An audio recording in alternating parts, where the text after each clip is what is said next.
When it's a no sooks, no lefty Sunday, we do not just dip our big toe in the water. We jump all the way in, and who cares how deep the water is? We will go as deep as we can on the issues that we know you care about. Daniel Wild is from the IPA. He joins us now from South Australia, and the wonderful Lee Hansen, who is up there in the echelons of running One Nation, but of course we'd love to see her as a senator from Tassie too. She joins us from beautiful Hobart right now.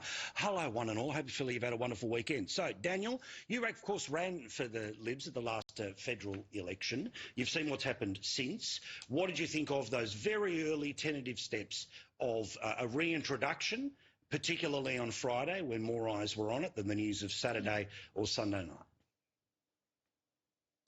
Well, I thought it was a very positive start, Paul, from Angus Taylor. I think he hit on a couple of important issues. Obviously, the main one was immigration that he discussed, and he discussed it in terms that I've not heard a Liberal Member of Parliament do so in public. Plenty of them do it in private, but not in public, which is where it counts. And I think he was very strong on the cultural and social component of the problems of the immigration program, saying there's people in this country who hate Australia, and if you're going to behave in that way, then the door is closed. And I thought that was very welcome. Now, let's wait and see what comes, but a positive start. You know, the other thing that he said that was very interesting that hasn't actually been picked up that much was about family choice. And this is a really big one when it comes to giving parents more control over how they go about their family and work life. We know that the current system is basically funneling everybody into the one-size-fits-all childcare system. So if there's going to be a policy, an approach which might be income tax splitting or something like that, that'd be a really big one. So I thought it was a positive start. But the key thing, Paul, is will the Liberal Party be willing not just to engage in the sort of technocratic policy debates, but take big, bold risk, which is what they're going to have to do to fundamentally reorientate the brand of the Liberal Party in the eyes of the electorate. So that's going to be the big test for Angus. Now, Lee, I have made no secret of this, that I and many people are those that are going to need to go through that conversation of being won back. I certainly know that many of my mates that have decided to go all in on Team One Nation, they're gone, right? It doesn't matter what the triangulating is. But did you start to see some of the dog whistle go up, or even a foghorn, that these Libs are going to try to shapeshift to be a little this and a little that could shave a little off the One Nation vote? Look, Paul, as Senator Hansen said the other day, same horse, just a different jockey. To Dan's point, yes, there was certainly some commentary which is more forthcoming in conservative values in regards to immigration and education. But your point about will they potentially look at dual income splitting, or that childcare payments should actually follow potentially the parent, like some models overseas, this is One Nation's position. This is One Nation's policy. So again, what I'm hearing is we will try to mirror One Nation. However, the key difference in what I'm hearing is I do not believe they will actually go far enough. You know, what will be their policy in regards to immigration? What number or cap will they actually look to propose? And the challenge I'm actually seeing is, even though they might have a new jockey, per se, the party's still fractured. So whilst you have a new leader of the party, internally there are still too many moderates within. So they'll try to appease to the right and they'll try to appease to the left, and they'll sit in the middle, in the moderate space again, and this is where they'll let down the voters and their members once again. Hence why some of the commentary, what we're hearing, too little, too late, you won't go far enough. One Nation is the only political party who's calling it out, who says what they mean and mean what they say, and will actually drive the change that we need for this country. Yeah, now, of course, Susan Lee's decision to leave the parliament, which I've got to say I was surprised she made on the day. Obviously, I think probably, certainly the night before, there would have been an understanding that it wasn't going to be as tight as it was last time. There was the beginning of the blowout. I particularly think the James Patterson, 2 million votes since the last election, 7 million a day. That was the hammer blow. I don't care whether people liked it or not. It was the absolute final moment where whatever fight back they were thinking about was gone, if not long gone before that. So it means, of course, this by-election. Now, we know exactly how this is going to go. By-elections in some ways end up being sort of Rorschach tests in that whoever went into it thinking the Liberal Party has a problem, even if they win the seat with an increased majority, will think the Liberal Party has a problem. The people who will say that, One Nation overpolls but underperforms, even if they win the seat, the same way around. If Labor wins the seat, it's about a further dominance. So we know how it's all post-spun. But, of course, we know One Nation is going to be in that fight for Farah. You'll have a new face running for the Libs. You'll have the Nats being able to run for it as well. You'll have potentially state independents, formerly of, say, Shooters and Fishers, coming up as independents. There'll be versions of the Tiffany Teals, the Greens in there as well. But one thing in a by-election is that it's either 4 people running or it's a Melbourne Cup field, meaning there's a whole mess of preferences to come. Lee, you're inside the room. I know that the locals will make the decision, but how close is One Nation to coming up with who they want to replace Susan Lee in the parliament via Farah? Very close. We've already called expressions of interest, and we've had an overwhelming number of applications. We actually have a branch meeting, I believe it's Monday evening this week, so tomorrow, where we're starting to have that conversation with the branch so the branch can identify a strong candidate that will represent them, so giving the branch a voice in who they want to represent them. So the interesting factor with the Farah election, to your point, Paul, I'm actually not surprised Susan Lee resigned. To be honest, it was a diplomatic way to put a knife in the back on the way out, and given she has, in excess of $250,000 taxpayer-funded pension. So yes, it will be a tight race. It's going to be a test for the Liberals as well as One Nation in this election. But the key is, if Liberals are true to their word and want to get rid of this Labor government just as much as what we do, then they need to work with us. If they do, then they need to preference One Nation above the Greens, above Labor, and above the Teal independents, right? If they don't, then it will just demonstrate that they're in it for themselves and not in it for what's best for this country. So it will be a test to see, and if they don't preference One Nation above the independent Teals, etc., then it just shows they don't care enough about this country.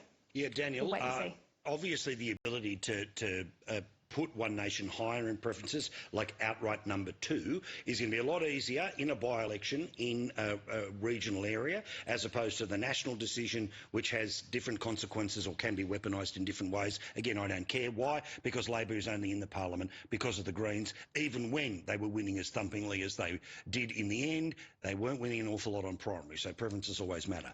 And as Peter Credlin correctly pointed out, this particular electorate, like a lot of others, has bits that are more this and bits that are more that. I'll talk about that in a little more data and detail tomorrow night.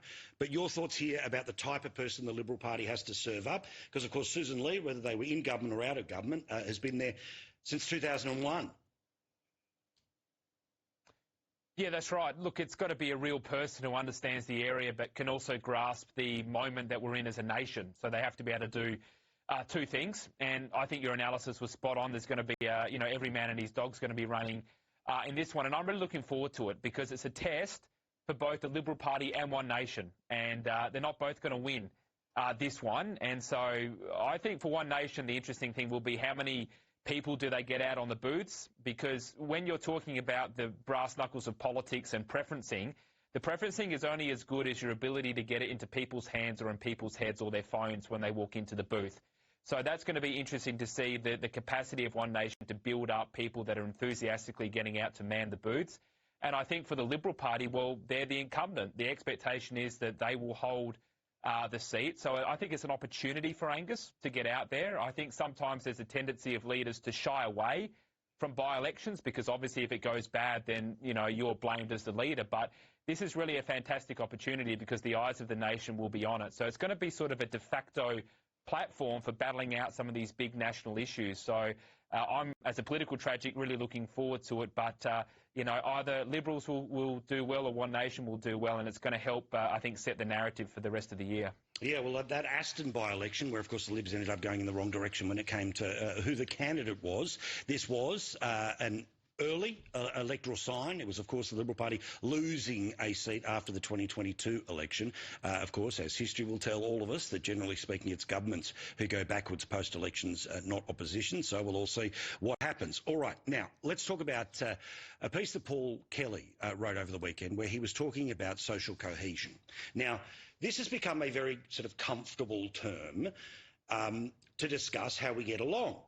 Now, the lefty version of social cohesion is that regardless of difference, everyone should forgive everyone's difference, but even if the person who doesn't forgive their difference to you, you have to forgive them more so, and because you've been here, you get what social cohesion means, right? From the other perspective, social cohesion is about the joints worked a certain way for a certain period of time. Why are things changing, and why have they changed to such an extent? But Lee, he also started to focus down on whether the fractures that we have seen, starting and emblematic through Israel-Palestine, about whether this is more of the norm rather than a sort of a particular flare-up that we'll look back on and wonder why we got so flared up about it. What's your thoughts? Firstly, about what that word means, how it's deployed, but also that question of, is the current back and forth the new normal because of the mistakes we've made in the past? Look, I actually agree it is becoming more normal, the fraction and divide that's happening in our country. You know, in my lifetime, I've never felt more divide and hatred in Australia as what I do today. And this is what I'm hearing from everyday Australians I pass in the street who come up and say we need to change. I think a big part of it is got to do with our children not being taught to love our country. They're being told the history, that we should be ashamed of who we are. We're engaging in international wars and indoctrinating our children throughout both our schools and our university system. So the divide is real, the hatred's real. But what really breaks my heart is the left-wing activists, and they are extreme activists, are causing this. They are dividing our country. They are promoting this, right? So, you know, you look at the protests that occurred last week and the violence that broke out accordingly and the commentary that was made from an Australian of the Year, it is heartbreaking. But the fact that they can't actually see that is their actions that are fueling this hatred, that has led to the anti-Semitism, that has led to people feeling they can't be patriotic or love this country, and if you dare say anything against it, shame on you. So, yeah, and Paul makes a really valid point, and yes, I do believe there is such a divide between the left and the conservative these days, and it really stems back to taking recognition and ownership of our actions, get our head out from out of the sand and start seeing that what they're doing is causing the issues. So the question is, do they care about their actions and the hatred and the violence that's creating, or are they just simply blind to it?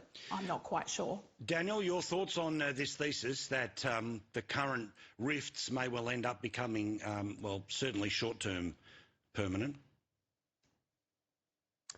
Yeah, I think we've got to deal with this for a generation. It's not going to go away anytime soon. And there's a couple of components to this. I mean, firstly, we've had the ideology of multiculturalism for many, many years. I mean, you could say it actually went back to Gough Whitlam, but certainly Paul Keating put that on steroids. And multiculturalism is the idea that we just happen to live on the same landmass, but there's nothing that unites us. And we sort of got away with it for a while because the size of the program was relatively modest, even during the Keating era, all the way up until around 2004, 2007. The intake we could sort of manage. And so, yes, maybe there were some people coming in who would be better off not being here, but they were sort of absorbed into our society. But when you're talking about 300, 400, 500,000 net migration each year, which is what this government has brought in addition to the fact that there's been next to no meaningful screening of the values of these people coming into our country, it's basically official government policy to divide our nation. Yeah. You look at the current government, well, what did Albanese start with? He started with the voice to Parliament. So that he spent the first 18 months of government telling new migrants who came here that they're going to be going to the back of the queue, that because they're the most recent here, that they go to the back because those who have been here the longest culturally go to the front of the queue. How's that going to work out for division? And then what we've seen, Paul, is we're throwing the baby out with the bathwater. We've got these so-called anti-hate group laws, anti-free speech laws, which means the 1 or 2% that are doing the wrong thing are stopping the 98% of us from expressing our views, from peacefully protesting, from having freedom of assembly. So we're losing our values in such a rapid way that this is not going to be fixed overnight. I think this is a generational project, and all of us concerned have to be a part of it. Well, remember how this works is that the left want to change the country to the one they want, but they also want to deny you the ability to defend the country that you liked. So you see, they're trying to pressure in both ways to get exactly the same result. It ain't an accident. Thank you, guys. Do appreciate